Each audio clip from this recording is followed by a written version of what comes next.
Hey there everyone, Hanyou here, and welcome back to Higurashi When They Cry, Ch.1 Onikakushi.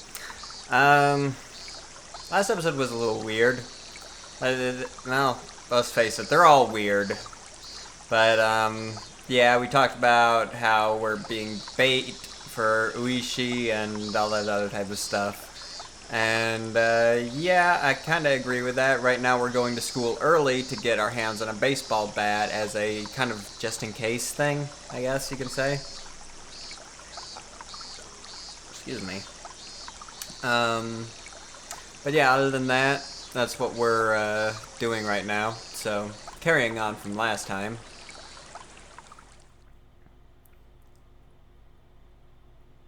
Beep beep beep.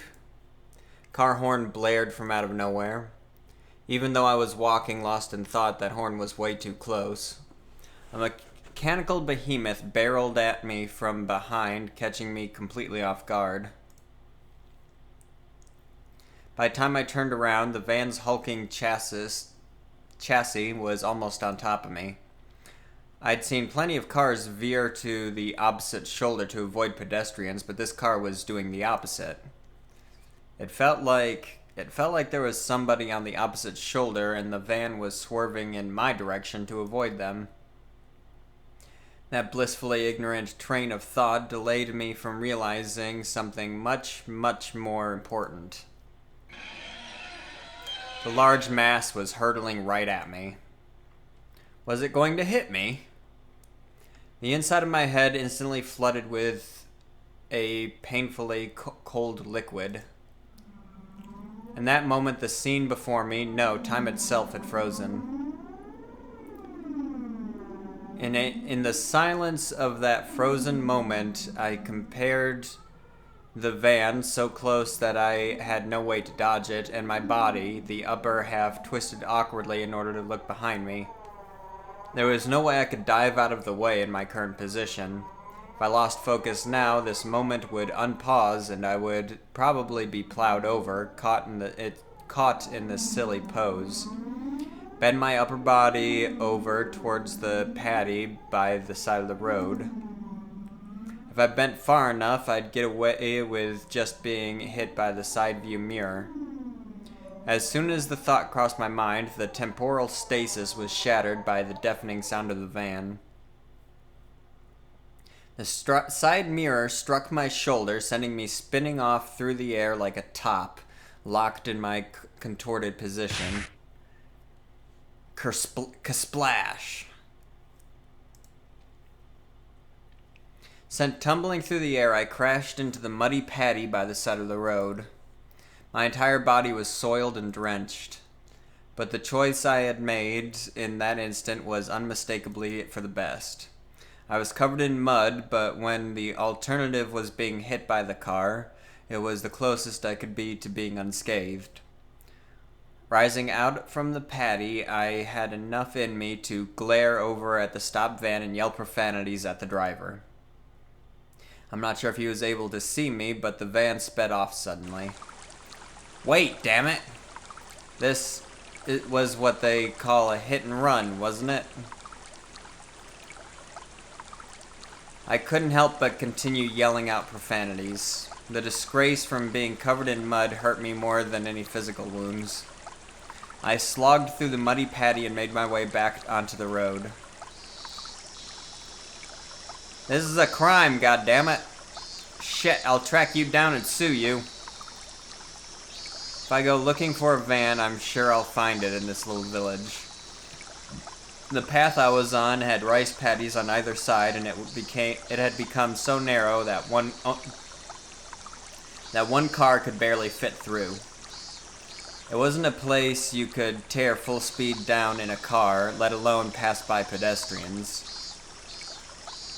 Not only was it a narrow road, but the car just now was closer to my side of the road than the other when it went past me. Even as I cursed, I was desperately trying to suppress the dark cloud roiling up within me. This wasn't just a hit and run. That car just now, that was trying to run me over, wasn't it? Thinking back, I did feel like there had been a car creeping up on me slowly for a while. That's right, as soon as I'd parted ways with that person taking a walk, I had that feeling the whole time. If it had wanted to pass me, then it had no shortage of chances. Normally, I would have felt suspicious and turned around sooner. But I was lost in thought and now was kicking myself for not realizing it was there sooner. And then, when the path became narrow and there was no one else in sight, he floored it. If I had hesitated for even a moment, the result would have been no laughing matter. But if he was honestly trying to run you down, why would he honk his horn? You gotta think of it like that. Why would he alert you that, hey, get out of the way, you know?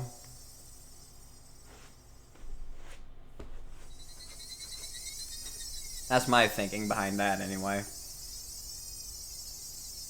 If he wanted to run you down, he would have just run you down. He wouldn't have blared his horn at you trying to tell you to move.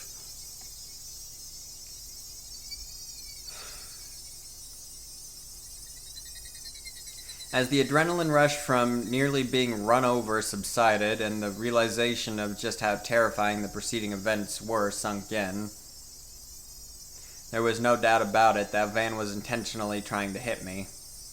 A cold, vicious sweat seeped from my scalp and slid down my back before dripping off.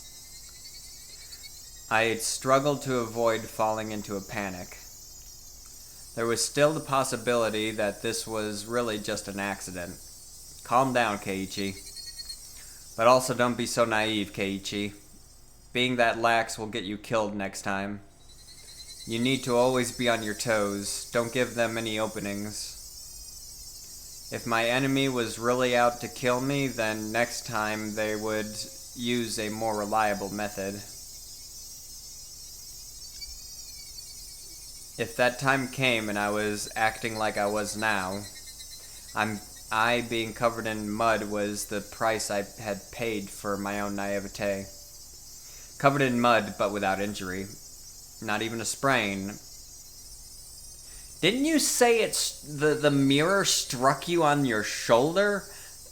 That has to hurt, man. I mean, yeah, sure, you didn't take the brunt force of the being run over by a van, but still. And you said, well, even going like 10 to 15 miles per hour, which, judging by what you were saying, it was probably going like 30, getting struck by the mirror would fucking hurt, if not break or dislocate your shoulder, which is where you said it hit you. You would think, anyway. That's what I would think would happen, anyway. I guess this was what you would call the silver lining. I began walking again, this time cautiously. I didn't even show a hint of carelessness. I had suspected only Rina and the others up until now. No, it was because I had suspected them that I had believed that there were no other enemies. Uishi-san had said so, didn't he? There was the possibility that all the families of the village were involved. Was I really mired so deep in this situation that I had no choice but to try and carry on as usual? Wouldn't it be safest just to hold myself up in my house? But the moment I abandoned my regular routine, everyone around me would abandon theirs as well. That was just too horrifying of a thought. I recalled the tales Uishi-san told me of when Hinamizawa was still called Onikakushi. A frightening tale of an entire village of demons hunting their prey, surrounding them and eating them alive. One must not interfere with the demons. One must pretend not to see it. The enemy were numerous, all the village families. The villagers, with their unwavering faith in the curse, would do nothing to help me. The strong, sudden flash of sunshine made me slightly dizzy. I had no idea what was going on anymore. When I suspected it was the work of man, I would catch a glimpse of Oyashiro-sama's curse. and when I suspected it was Oyashiro-sama's curse, someone would poke their head out. What was coincidence? What was intentional? Who was my enemy? Who was just a bystander? No, what I really truly wanted to know was, how did I end up with the proverbial bullseye painted on my back? Eventually an answer in a form I could understand will appear. I don't care what will happen, when that will happen, because until then I cannot die. That alone fueled my resolve to fight and will keep me alive.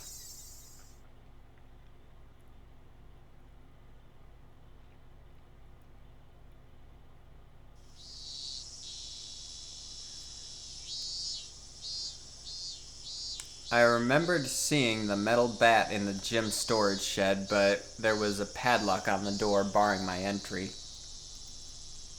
At the very least, I wanted to get my hands on it before everyone else arrived at school. I circled around the school grounds impatiently, but all I could find were things like pieces of lumber, nothing that I could really bring into the classroom easily. Then I had an epiphany. I could search inside the classroom. If it was something in the classroom to begin with, then there wouldn't be a problem. I could tell that everyone's indoor shoes were still in their lockers. Good thing I came early, nobody else was here yet. I wondered, what could I find in the classroom? I didn't think I could find an especially effective weapon like a bat, but it couldn't be helped at this point. Until the gym storage shed was open, I needed to find a substitute. A lingering hint of naivete whispered that there was no way I'd be attacked at school, but such soft ideas would no longer protect me. To think that they were slowly making their way into parts of my life that I had once thought impenetrable. In the worst case, my own house might not be safe anymore. That was an incredibly frightening thought. But I believed that not considering the worst case scenario would have been even more frightening. Anyways, I will survive. As long as I lived, then I will definitely be able to escape this labyrinth of nonsense. Definitely. My exploration of the classroom came to an impasse. That much was to be expected. There was no way there would be anything that could be a weapon in the classroom. In case of emergency, there was probably nothing I could do but swing my chair around. My gaze landed on the lockers that had come to be used for personal storage. The locker that Mion used to store her pile of games was among them. There was one for each person in the class, all lined up. Of course, there was one for me as well. Oh yeah, there was supposed to still be a tracksuit in my locker. Seeing me covered in mud would be strange. Should go change later. But first I need a weapon. If one of my classmates came, it would be hard to rummage through all the lockers. I swiftly began opening the lockers one by one. They were mostly just filled with things like gym clothes, personal items, and umbrellas. An umbrella. If I couldn't find anything better, then this would have to be my weapon. I was about to give up on finding anything decent when I opened a locker that had exactly what I wanted. It was without a doubt a metal bat. It was well worn and pretty beat up, but there was no doubt it was usable. In that locker that reeked of mold, there also hung a baseball uniform. It was probably the locker of a student in Pee Wee League or something like that. If that was the case, then he'd probably ask for it back. At that time, I could hear the voices of the children scuffling their way noisily in from the hallway. Amongst them, I could make out Rika-chan and Satoko. Good morning. My, you're quite early this morning, Keiichi-san. I nonchalantly hid the bat I was holding behind my back. What is with your outfit? You're covered in mud. Yeah, I had a little incident. I'm going to change now, so cut me some slack.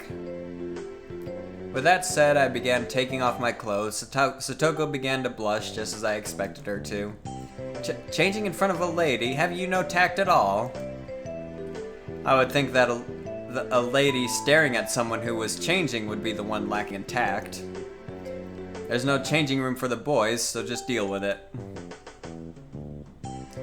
As Satoko feigned disgust, she went into the hall still blushing. Conversely, Rika-chan continued to stare at me, preparing to change.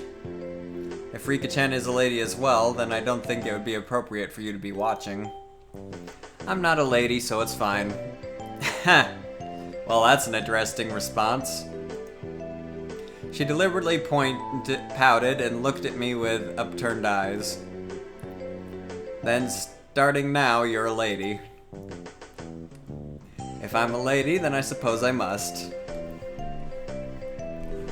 That's funny.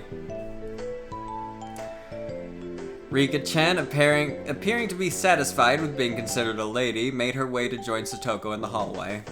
Just as I breathed a sigh of relief, Rika-chan stopped suddenly and turned back towards me. Are you going to start playing baseball? It seems that Rika-chan had noticed the bat. Yeah, just, you know. I was feeling a bit out of shape, so I thought I'd just try practicing my swing. I think it's wonderful you're taking care of your health. She was talking like an old lady despite her appearance. After saying that, Rika-chan started to leave again, but stopped and looked back at me once more. Please don't lose that bat. It seems she already knew I took it out of someone's locker. There was no name on the locker door. I didn't know whose bat it was, but I would be borrowing it until they complained. It wouldn't be for long, just until the gym storage shed was opened. After quickly changing into the tracksuit, I checked the time. I still had plenty of time before class began because I came so early. I took the bat in one hand and went out to the schoolyard. That was, of course, to practice my swing. I needed to make it known that I would always have a bat on me so I could practice my swing. At some point, the sunlight had become even stronger. Disregarding my classmates as they made their way to school, I took my position in the shadow of the school building. It was the academic... I wasn't the academic type, so I wasn't much of an athlete either. I might get muscle pain if I just suddenly started swinging. I should at least start with some warm-ups.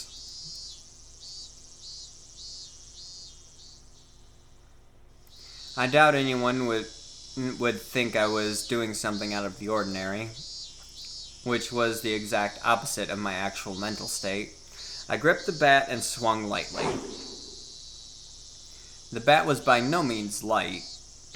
The weight would make it a reliable weapon when I needed it to be.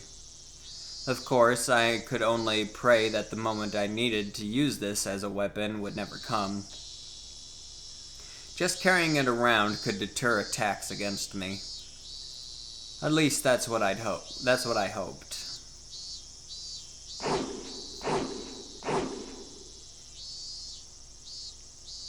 Huh? K-chan? What are you doing? Being bombarded with such a hysterical voice, I jumped. Whoa, Keiji-kun, are you on the baseball team? The baseball team? It was Rina and Mion. I was surprised to hear you went off ahead.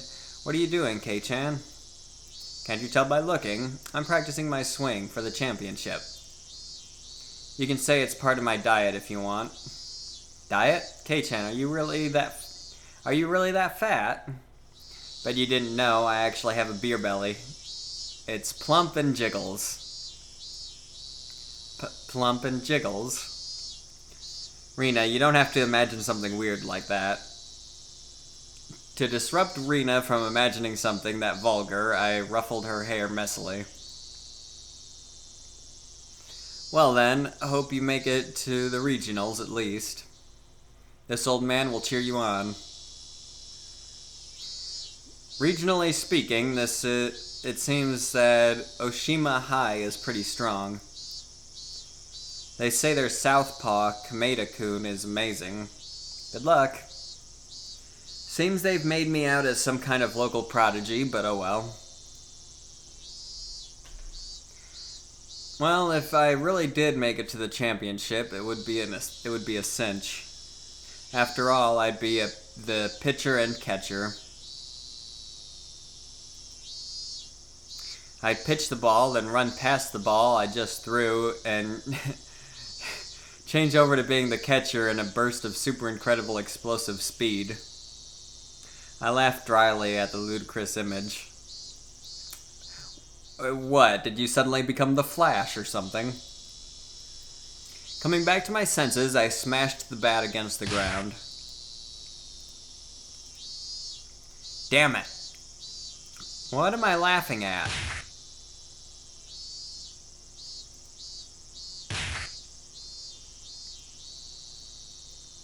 Come on. I pounded the ground over and over. With each impact, the reverberation traveling through the bat stung my hands. It made me smile like that. If they make me smile like that, I'll. Don't allow anyone close to me. Don't trust anyone, no matter how many times I tell myself that. If they made me smile like that, I'll. I already knew quite well that there were demons dwelling in my smiling friends, but I just couldn't believe it. Did that kind of split personality really exist? Like how Arena confessed to the doctor, were they simply being possessed by Oyashiro-sama? In other words, did a supernatural being like Oyashiro-sama really exist, and was it possessing everyone to try and kill me? Yeah, that would be wonderful. If only everyone were actually my friends all along and everything was just Oyashiro-sama's fault. You damned fool, Keiichi Maebara, come on now.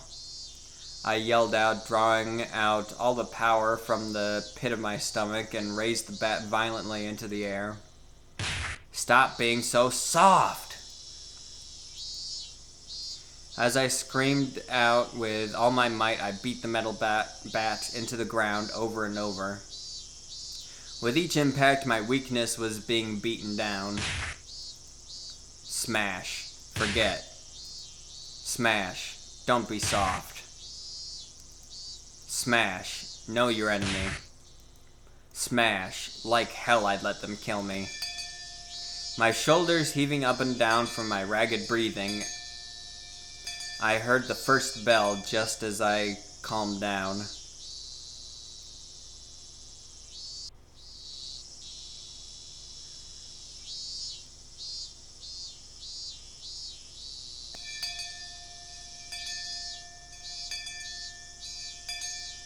I gasped with a sudden realization. That was the final bell. As I felt all the tension drain from me, I let out a deep breath. My mind was in a muddled state for much of the entire day. I didn't feel like I was aware, but it didn't feel like I was asleep either. I couldn't say it felt especially comfortable, but I felt a kind of relief that the sanctity of the school part of my daily life had yet to be violated. How long would I have to keep on living like this? I could only grit my teeth and bear with it as this living hell slowly gnawed away at me. Keiichi-kun, come on. It's club time, club time. The sound of Rina's voice brought me back to my senses. Come on, Kei-chan, stop spacing out. Bring your desk. Everyone was moving their desks together as usual. That's right, it was happy fun club time, but I had no intention of taking part. I haphazardly stuffed the contents of my desk into my bag as I prepared to go home. It was a weak-handed gesture to avoid having to actually say, I'll be going home now.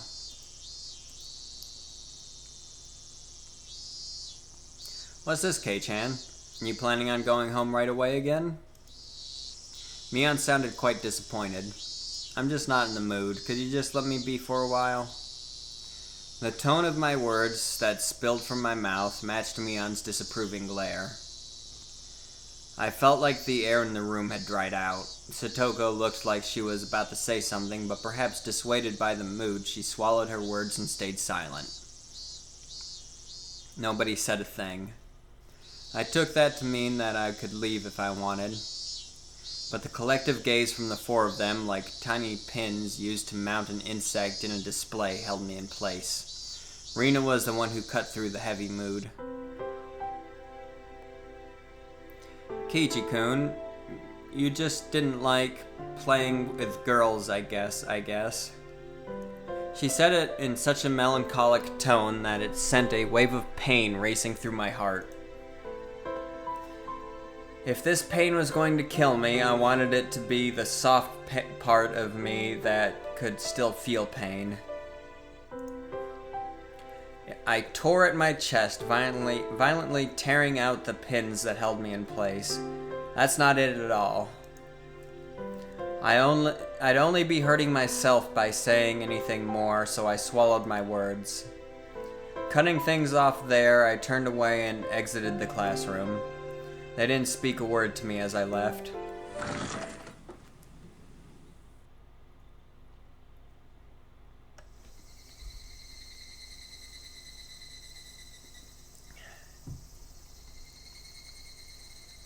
It was a long, dull trip back home, but I didn't lose focus.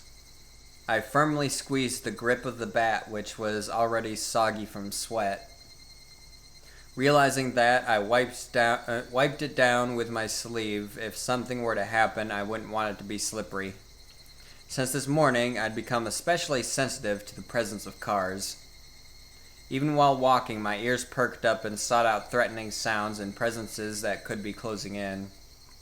And that was why I could hear it. Without a doubt, there were footsteps. Those footsteps had matched up perfectly with mine for a while now. From what I could sense, it was just one person. But I had no intention of being careless. Did they intend to follow me like that car this morning until there was a good location to assault me? And then it wasn't a good idea to keep walking like this. I stopped walking and looked back. The wood path covered with trees responded with silence as if there was nobody there to begin with. But I wouldn't be fooled. I was certain footsteps were following me. And just as I stopped, the footsteps stopped as well. Meaning the person following me wanted to keep their distance. That was without question proof that I was their target. I held my breath, waiting for that presence to panic and start moving again. The trees rustled with the sound of the wind. The Higurashi also joined in the dissonant chorus, trying to throw my focus into disarray. Had 5 minutes passed? Or had I been like this for a whole 30 minutes? It was so hard to breathe that I might have suffocated. It seemed I would be the first one to panic. Without a doubt, he was lurking in the shade of that tree with bated breath. Then I'd make the first move. I fixed the grip on my bat. I raised it up to my shoulder to be ready to swing at any time. Hey! I know you're there. With all my might, I screamed at whoever was hiding in the shade of the trees. But the presence in the shade didn't budge. Until the moment I found them, they had no intention of revealing themselves. I know already. I know you're there. I screamed out angrily at them again, but even still, they didn't move at all. Then I'll go over there myself. With all due vigilance, I approached step by step. Stepping into the tree's shadow, I saw a human figure there. That figure was curled up like a small animal. Rina! When she realized I had found her, her expression softened. She seemed apologetic, but wasn't going to speak a word. Did you have some business with me? I wouldn't accept that silence and screamed the question at her. Not really. It's just, Rena was in a panic with tears welling up in her eyes. But it was obvious that she had been following me. What about the club? Since you're not, I'm not. That shouldn't matter. Don't mind me and just play. But I'm just worried about you. Thinking about how I'd been acting up until now, it wasn't hard to imagine that my behavior could have been perceived as strange. Serena was concerned. At a quick glance, that's how it would seem. But I wasn't going to let my guard down that easily. Even if that was really the case, she still wouldn't have to do something like try to tail me. She should have called out to me when I was leaving and gone out right with me. But Rena didn't do that. She kept her distance from me and matched my walking speed. On top of that, she matched the sound of her footsteps and deviously tried to hide her presence from me. Then after she realized I noticed her there, she held her breath and tried hiding from me. She wore a timid expression that would force one to take pity on her, but without a doubt she was tailing me. And with this, we are going to end the episode. So if you enjoyed it, please leave it a like. Don't forget to subscribe for more content in the future. And until next time, everybody, have a good one. I'll see you in the next one. And bye.